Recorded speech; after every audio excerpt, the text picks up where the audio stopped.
Hey everybody. So I wanted to show you all something. Those unfamiliar with the the workings of the AEA HP Carbine semi-auto air guns. So number one, it's an air gun. This one is in 25 caliber. It uses a carbon fiber air cylinder that you pressurize up to about 3,500, 3,600 psi off of a scuba tank, and that's called a pre-charged pneumatic. The thing that makes this gun a little bit unique, so this is a Chinese company. They're relatively new to the market. I'm not sure actually how long they've been around, but they're really making a splash right now with with these new semi-auto guns. A lot of other semi-auto air guns are in the $2,000 range, or they're funky. This gun's pretty decent.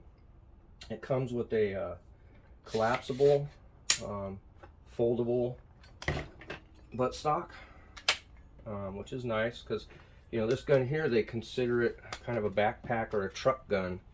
It's pretty small when it's folded, which makes it very easy to to store and transport. The carbon fiber cylinder makes this gun relatively light. But again, anyways, the main thing that makes this gun unique is that it's a semi-auto, and the way that they do that's pretty interesting. So also, this gun in its current configuration is offered with a Donnie FL suppressor moderator, which is fantastic. His products work very well. So this is the Donnie FL suppressor here, and this is a Donnie FL adapter, and then this is the shroud. So now the shroud does help with a little bit of moderation, but this gun is unique in the fact that it uses pressure coming out of the barrel to actuate the semi-auto action. So if you look at this, the end of the barrel comes short to the end of the shroud. So when the pellet leaves the barrel here, is that air, that excess air comes into the shroud, and then it works its way around the barrel. There's these holes there, and so that high pressure air is going to work its way through these holes, and it's going to push this this piston, the spring loaded piston, and then this rod comes back and is attached to the bolt.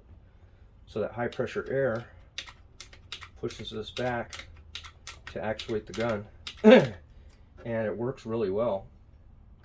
Now the thing that I'm curious about, and this is more to for the other AEA aficionados out there,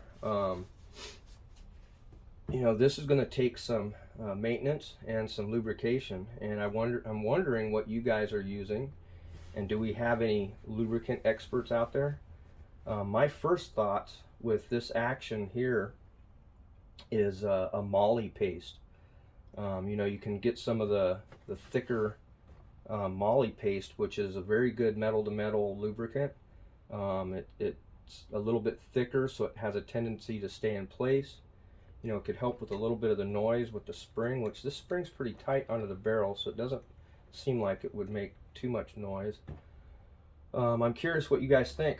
I haven't lubricated this gun yet. I'm waiting. I'm going to gather a few different lubricants that I've used for other purposes, and do a little bit of experimenting and share with you guys what it is that I find. But anyways, I wanted to share that with you, is that's how the AEA semi-auto action works.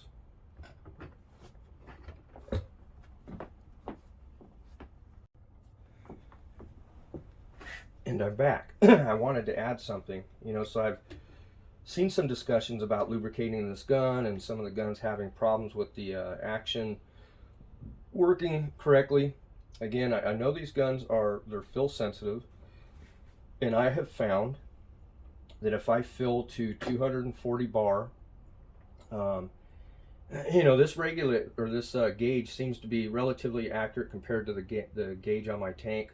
If I filled a 250 bar, and again this is in 25 caliber, if I filled a 250 bar, is I get 40 shots, 4 magazines, no problem. If I filled it closer to the 250 bar or right at 250, a lot of times that first shot will not cycle the action. I haven't shot below the 4 magazines, and when I get done, honestly, I end up in the oh man, like 170 bar, 160 bar, something like that. I could probably get another magazine out of it. I haven't shot it down yet until it won't cycle. I'm pretty happy with the four magazines, 40 shots. But I've seen some discussions about lubricants and things like that, and I wanted to give a little caution, especially because there's some very new to air guns and high pressure air guns and pneumatic air guns. You really want to be careful about getting certain lubricants and oils into the anywhere near the high pressure chamber, because it can diesel.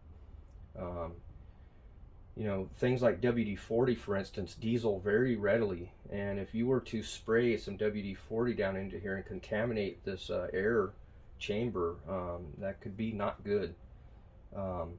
So things like you know, silicone grease are good for your seals.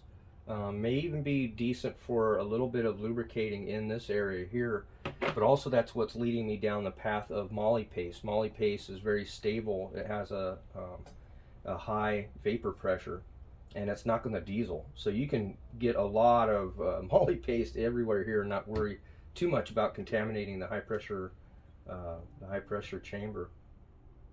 So anyways, I wanted to share that.